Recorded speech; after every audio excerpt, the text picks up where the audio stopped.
All right. So, how are we doing? I'm going to try to get this thing working real quick. Give me one second, guys. All right, Judah.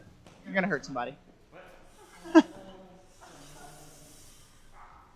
right, I'm trying to get the slides. Give me 1 second. We know how this thing goes. It's going to be like 30 seconds. Like 2 minutes. Anybody have any jokes? Any jokes? What you got, Sierra?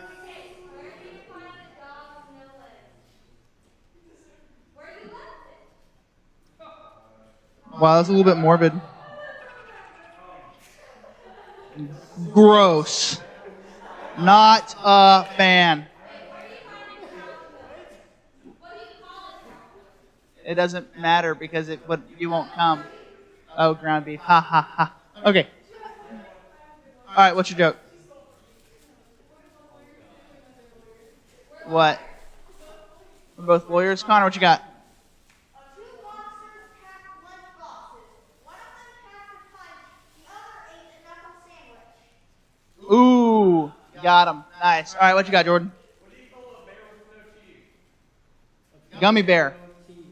Oh, sorry, I just thought of that. Right off the top of my head. Definitely didn't know it. All right, is this going to go? All right, can you switch it to this slide? Can you see me? You know, to the Sermon on the Mount slide? It will not work. Man, this is aggravating. All right, there's that. All right, now go to the next slide. Free stuff. All right, I told y'all that if you memorized any of the verses from last week, that I was going to give you free stuff. So, here is me being a man of my word. This is a free Sonic drink.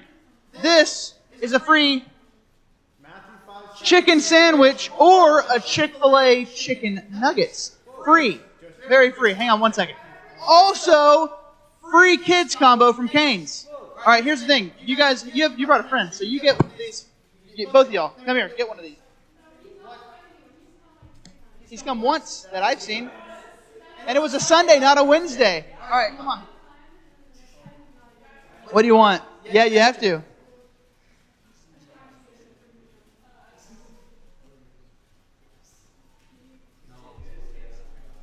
All right, Chick-fil-A. One Chick-fil-A down. Pick one.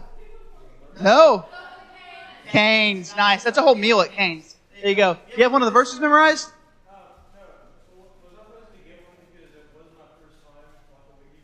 I gave you one whenever you came. Remember? I gave you and Braden both the drinks. Yeah, I did. What you got? I have Matthew 5:17 through 20. Memorized? Yeah, that. I said it. I need the verse. Anybody have a verse? Cassie, go for it.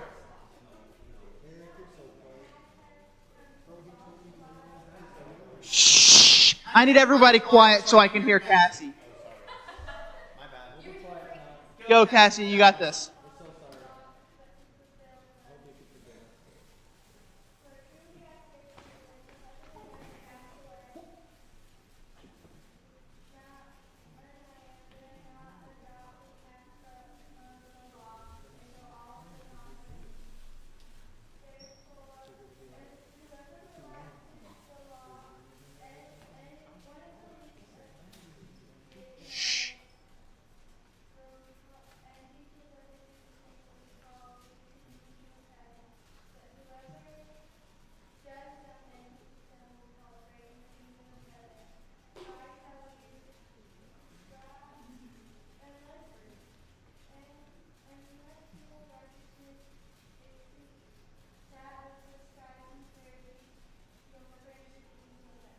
Okay, you memorized the whole thing. That was awesome. Hey, here, you get all of these. Here, these are yours, all of them. Yeah. Well, she memorized the verse too. That was impressive. Round of applause. Come on, give it up. That was awesome. That was awesome. Good job. Good job. All right. I'm serious. Y'all memorize these verses. This week's verses are Matthew 5:21 through 30. Okay? If you memorize one of those verses and say it to me or to another leader, you're going to get something that you can take to an area restaurant and get something for free. Okay? So, memorize these verses. Memorize these verses, all right? If you like free stuff, memorize a Bible verse. I'm pretty sure there's like a really short one in here too this week. So memorize a short one. That's okay. What? Yeah, or memorize all 9 verses and you'll get more than what Cassie got. All right? So she just got a free Chick-fil-A meal, a free Cane's meal, and 3 free Sonic drinks. So she's she's probably going to be fed for a month now, I think. Oh yeah, this is my meme I made. Isn't that funny? Guys, that's funny. Come on. You laughed? Thank you. I made that myself. I'm a meme maker. It's my thing. All right. That was very rude. Yeah.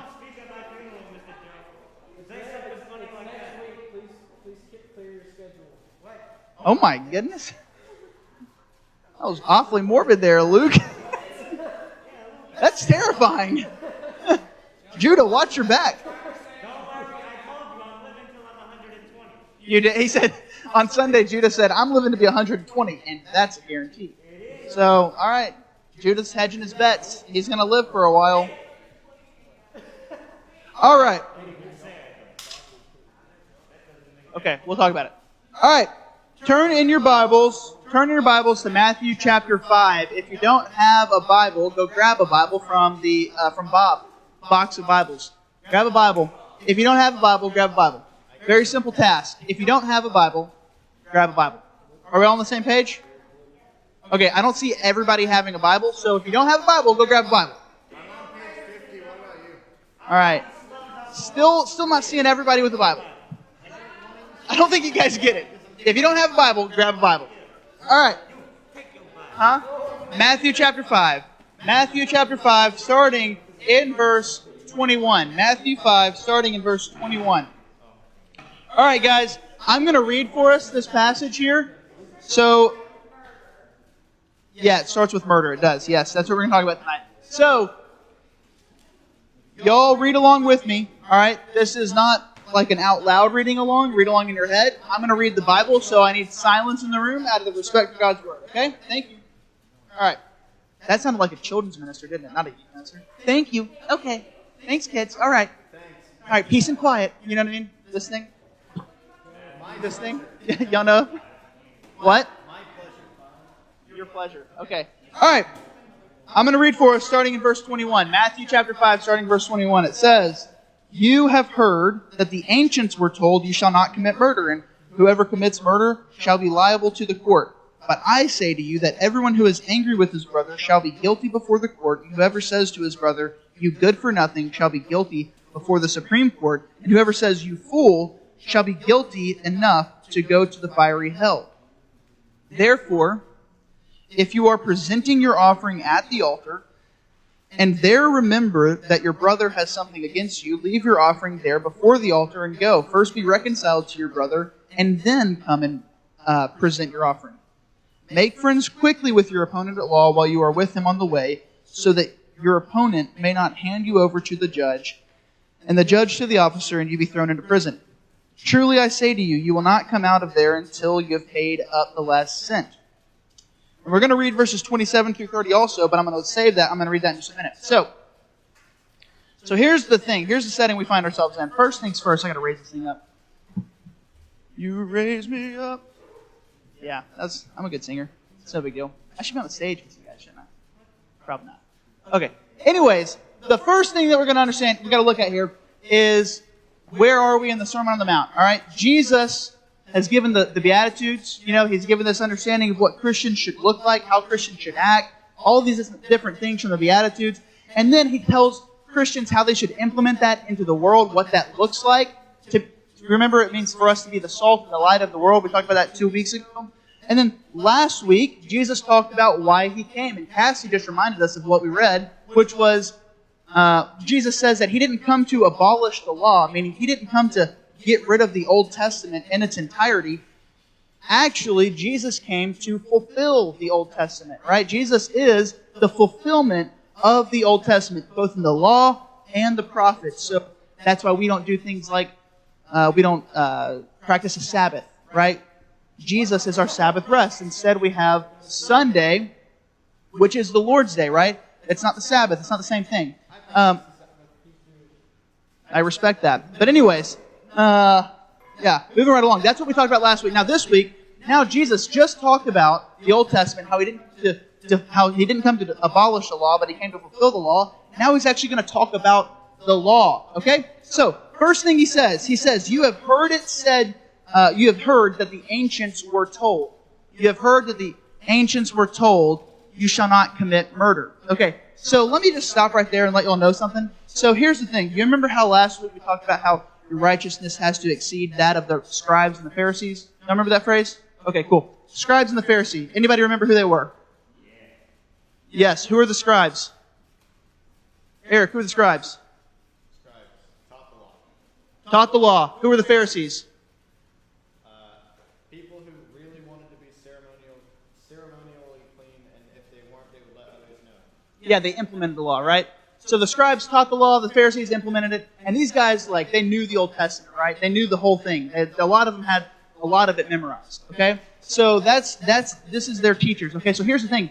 A lot of the people in Jesus' day didn't speak Hebrew, and a lot of them didn't even read Hebrew, which is what most of the Old Testament is written in. So for most of them, their understanding of the law and the prophets came from what the scribes and the Pharisees taught them. Y'all tracking? All right. So, scribes and Pharisees taught the law to the people. So that's why Jesus says, you have heard it said. This is kind of like, have you ever heard of, has anybody ever studied the Middle Ages very much? Like in history? All right, Middle Ages. You know how the Catholic Church back in the Middle Ages, they would teach the Bible in Latin, but nobody spoke Latin. They wouldn't translate it to people's languages. They couldn't read it. It's very similar to that, right? It's kind of that same thing.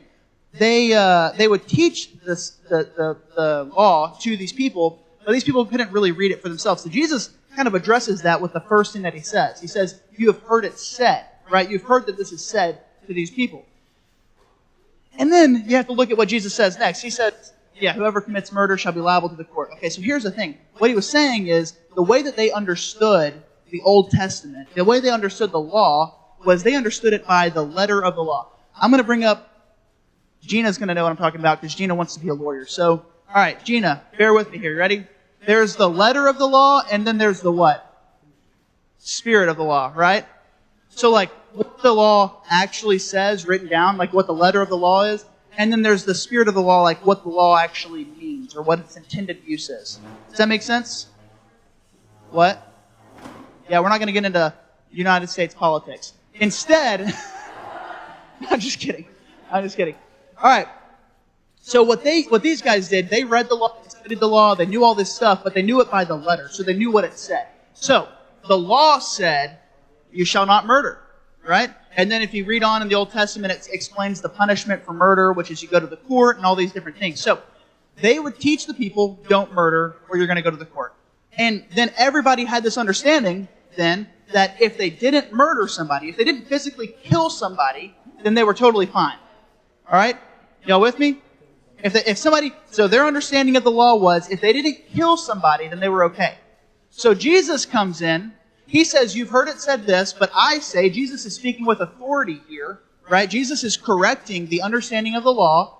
And he says, with authority, but I tell you that if you're actually angry with your brother, then you're just as guilty. If you're angry with somebody, then you're just as guilty.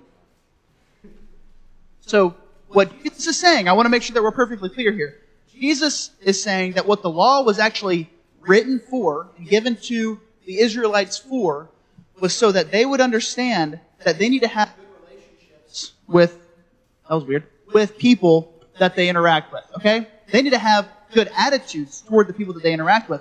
They shouldn't be angry at people. That alone, in God's sight, in God's eyes, is the same as murder. Does that make sense?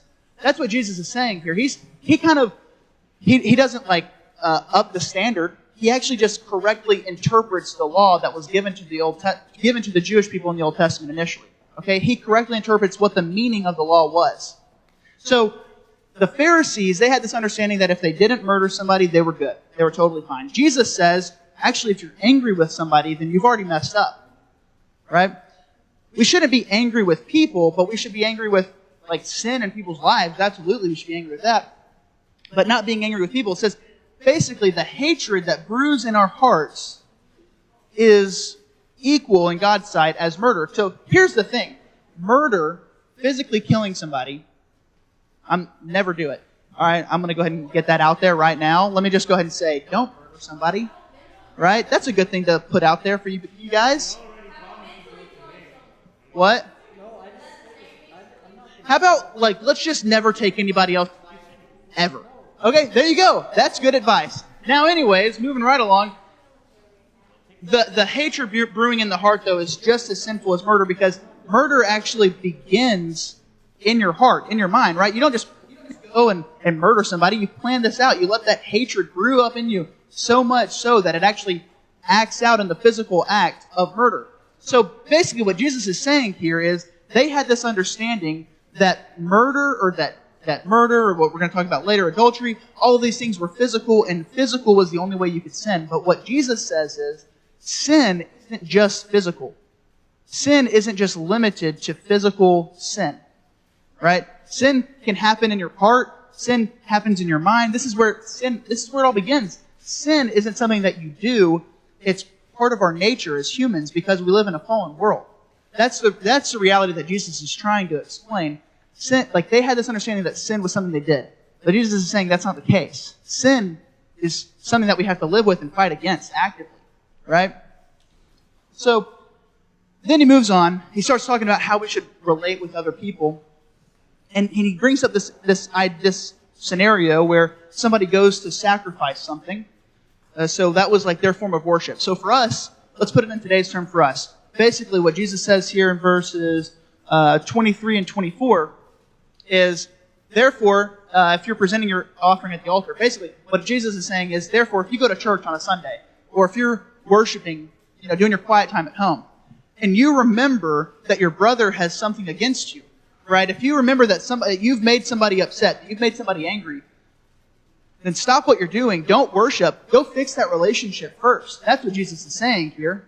He's saying to put those people's needs above your own need to worship even, right? Go and fix those relationships first. So Jesus is kind of calling people to this new level of love and treating people rightly, so that when people are upset with you, instead of letting that brew up and letting them be angrier and angrier and angrier, go fix the problem. And he goes on and talks about how if you're traveling and somebody wants to make a legal case against you, then fix that legal case with them, right? Make things right first. That's what Jesus says. Because as Christians, what I want you guys to understand is, first off, sin begins inside of us, right? Sin is something that is within us because of our sin nature. But also, we have this calling to love people, and to love people so well that we don't let these relationships get damaged like this, right? Instead, we go fix those relationships so that we can worship without anything holding us back, and they can worship without anything holding them back. All right? So, work to maintain good relationships with other people, okay? The next thing that Jesus talks about is a little bit more in-depth, a little bit more... Okay, none of us in this room has ever murdered anybody, right? Whoa, whoa, whoa, whoa. Do not confess. Now is not the time to confess. Well, I can't promise you anything. If you confess, it's on camera. So anyways. All right. So Jesus, none of us have murdered people, but we've been angry with people. So when you hear the word murder and it's like, that's a little bit far-fetched. That's something I'm going to do. But what I want you guys to understand is that we all are capable of hate. We're all capable of being angry. And that's what Jesus is talking about here. The next thing that he talks about is just as applicable as this murder is. So look with me in verses 27 through 30, okay? It says, "You have heard that it was said, 'You shall not commit adultery.'" You heard that? All right. "You have heard that it was said, 'You shall not commit adultery.'" Everybody familiar with adultery? What is adultery? What? Do you know what adultery is? Okay. Cheating on, if you're married to somebody, it's like cheating on your spouse. Okay. "You shall not commit adultery." But then Jesus says, verse 28, remember, he says, "You have heard that it was said," right? This is how they've taught you about adultery. You shall not commit adultery, and that's enough, right? You don't physically cheat on your spouse, and you're good. But then Jesus in verse 28, he says, "But I say to you that everyone who looks at a woman with lust for her has already committed adultery with her in his heart." Go to verse 29. It says, "If your right eye makes you stumble, tear it out and throw it from you. For it is better to lose one of your parts of your body than for your whole body to be thrown into hell." And then it says in verse 30, "If your right hand makes you stumble, cut it off and throw it from you. For it is better for you to lose one of the parts of your body than for your whole body to go into hell." So Jesus says, you've heard that it was said, don't commit adultery, right? And then their understanding was that if they didn't physically commit adultery, if they didn't physically cheat on their spouse, then they were fine, right? And it says this is like directed to men, but I want to make this clear. This is not just limited to men, okay? So y'all pay attention. Y'all pay attention. It says, Jesus actually extends it. He says, if you look at somebody and lust after them, then you've committed adultery in your heart. Right? So what Jesus is saying is the people who have given themselves this strict rule of I'll never commit physical adultery, but I will let my mind wander. I'll go look at things I shouldn't look at. I'll intentionally view things. I'll go out of my way to find things that I shouldn't be looking at. Jesus is saying the people that do that are just as guilty as the people who physically committed adultery. Again, because sin, what Jesus' whole point is with this correct interpretation of the law, what his whole point is that sin is not just a physical issue, right? Sin happens in your head, it happens in your heart. This is the issue with sin. This is something we have to fight against, right? So Jesus says if you look at somebody with lust, and this is, again, it says if you look at a woman with lust, but I want you guys to know this is not limited to men looking at women. This is a broad issue that I want you guys to pay attention to. This is a really relevant truth. That looking after people with lust, in God's sight, is the same as committing adultery. That's what Jesus said. So here's the issue that these Pharisees had, okay? Pharisees and scribes that they had. They had this negative view of sin. I think it's something that we can fall into also. They had this view of sin like where they thought not like a negative view like sin's bad, like that we should have that view. But I mean negative in the sense that they would think of ways that they would not sin. So like their way of not sinning was to like think and find ways to not sin. Right? So like instead of finding out like why they have this sin problem, instead of seeking God and trying to honor God in their whole lives, like a positive view of avoiding sin, they would view it negatively and just try to not sin. The issue is that we're sinful people and we're going to mess up, we're going to stumble. Right? So instead of viewing sin with this look of, ooh, how do I not do it? How do I not fall into temptation? How do I not sin? Instead, look at sin and look at your life as a Christian and say, how can I honor God with the way that I live? And Jesus says it's not just by physically not sinning. It's also by honoring God in the way that you think. And then he goes on there, and the way that he finishes up, he says, if your right eye causes you to sin, tear it out and throw it away. If your right hand causes you to sin, cut it off and throw it away. Jesus isn't calling us to some sort of Christian self-mutilation, so don't get the wrong idea here. What Jesus is saying, though, is that when you're thinking about how you can honor God with your life, with your thoughts, with your actions, with your words, if that's the way that you live your life, is how can I honor God, then you'll remove what causes you this temptation from your life. So whatever that is that causes temptation in your heart to sin, whatever it is that leads you to sin, whether it's unprotected internet, whether it's websites you shouldn't be going to, following people on social media that you shouldn't be following, whatever it is, what Jesus is saying is honor God in the way that you live, in the way that you think, in what you look at, right?